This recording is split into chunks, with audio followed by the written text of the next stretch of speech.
You're listening to Marketing Impressions, brought to you by M. Roberts Digital.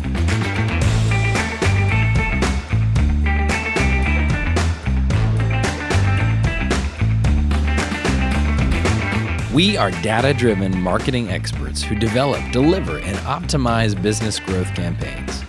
In this podcast, you can expect to expand your knowledge in the big wide world of marketing and hear real-life marketing examples. I'm your host, Jordan Sherrod, and I'm thrilled to make marketing matter for you today.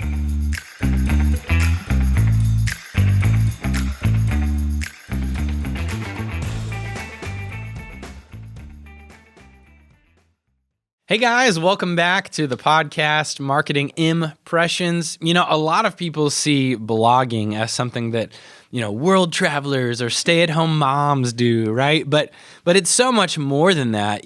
We think any and every business should be blogging. And so Caroline joins us once again this week to talk about blogs. We're so glad to have you here. Thank you. So let's jump right in. Why should businesses be blogging? Oh, there's plenty of reasons to be blogging. They're super important to your website overall. Okay. People always say, why? Mm-hmm. We don't, nobody's going to read it. Nobody's going to listen to what we have to say. A blog might not even get read by your visitors to your website, but it will get read by Google. Okay. Ooh, that's good. Yeah. Google, I don't know if you listening have ever heard the term SEO, search engine optimization. Yeah. Okay. You are essentially optimizing your website to be more highly populated on search engines. Okay. By adding blog content. Yeah. Okay. That's good. We're going to dive into that because that sounds really interesting. But just at the very basics, what is a blog? And why would you blog? Okay. Initially, blogs were called weblogs. Weblog. Weblogs. I don't know why, but I think of Star Trek. Weblog. Weblog. And they shortened it to blog as words become shortened over time. Yep. And so it's kind of like an online journal.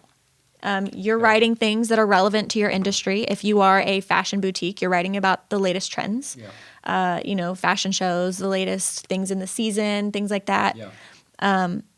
If you are a restaurant, you're blogging about different foods around the world, different recipes. It's basically just a place for you to share your expertise. Okay. So it should be something, though, related to your business, yes. Right? It shouldn't necessarily, if you're a restaurant, you probably shouldn't be writing about home renovations. Right. You shouldn't be like, well, I own a restaurant, but I'm going to tell you about my camping trip that I took last weekend. It should definitely be relevant to what you do. Okay. Awesome. So like we talked about, blogging about various topics related to your business is helpful for that search engine optimization, SEO that you were talking about. It's a way for businesses to show up for different, topics in the search results and a way for you to position yourself as an expert in your field, right? So blogs also allow you to elaborate on more complicated services or products you offer, right? You want to offer some helpful resources for a client.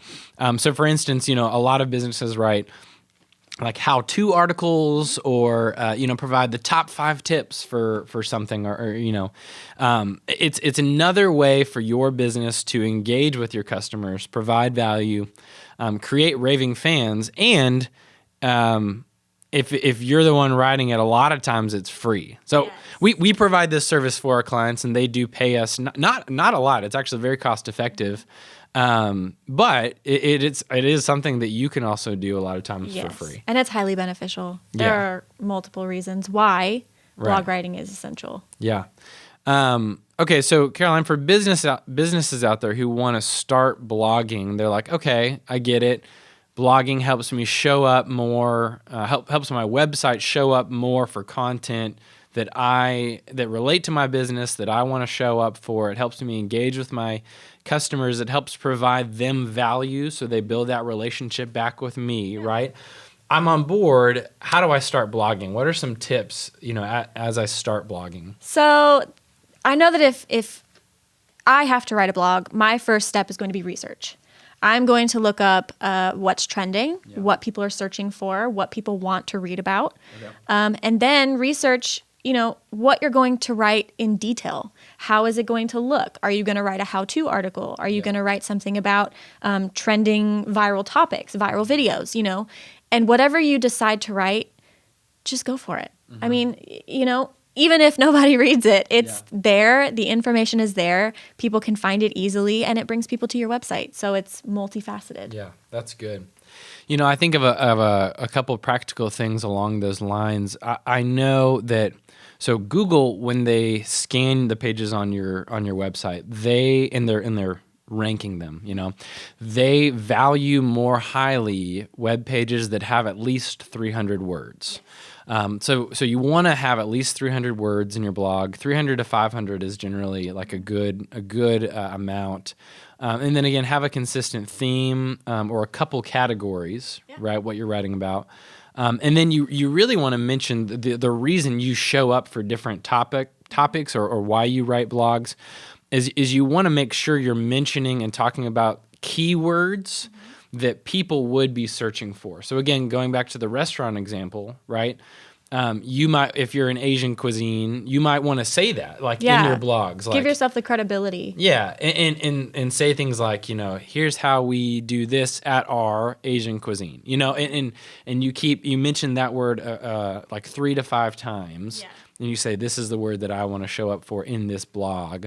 That's how you help build the search engine optimization of your website. Yeah, it's almost like a free method of search marketing. Yeah, a little bit. It's not as detailed. You can't target with it, but it's like search marketing. You're using what you write, what you're an expert on. So it's very cost effective because if you're the expert, you already know what you should be writing. Let me throw a curveball at you. So how can people who hear this are like, oh, okay, keywords, specific things. How can that sometimes be abused and written wrongly? Okay. If you add way too many keywords and it's just jumbled up with a whole bunch of keywords and your actual content does not make sense, that's bad. You will not get people to view your blog. People will click on it and be like, this is really hard to read. It's like I'm reading a foreign language. And then Google will also reject you if you are just writing jumbled up stuff to try to get Google's attention. Yeah, they see it as spam and they'll block you. They'll block it. They won't show it. So don't do that. It's easy to get carried away and think, oh, okay, great. If I just mention this, I'm going to rank better, right? You have to do it in an organized way and play according to Google's rules. Yes, it has to be very methodical. It can't just be blasting with keywords. You have to have a set amount. You can't go over that amount, Well, and honestly, that's why I think there's value in hiring someone like our agency to do that, because we're used to those formats and those procedures. The rules. To just to make it a little easier. Yeah. But it's good, too, to have some space between paragraphs in your blogs, have some subheaders, just make it clear, concise. That's why I like formats like, here's the top 5 tips, because you just have like 1, 2, it's okay. I can follow what's going on here. Especially if you have those headers in there too, because I'll search like a how to best top tips for cleaning your house because I have 2 sons at home. And I'll just briefly skim through those little headlines, but Google skims deeper. Yeah, that's so true. having those headlines, those main topics, good for actual readers, and having those detailed paragraphs, good for Google. So. That's right, absolutely. Additionally, there are some free apps like Grammarly out there that can help you sound like a pro, catch some common errors and mistakes, which are great. You can pay premium for that, but the free version does a lot of good stuff too.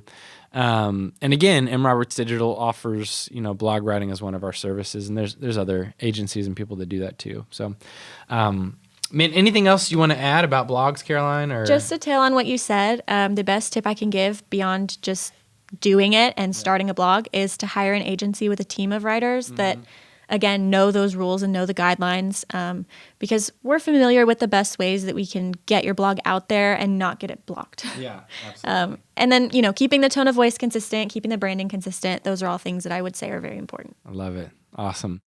Marketing Impressions is brought to you by M. Roberts Digital. M. Roberts Digital is your local marketing company with global reach. We uniquely and proudly offer every kind of marketing imaginable for our clients' campaigns.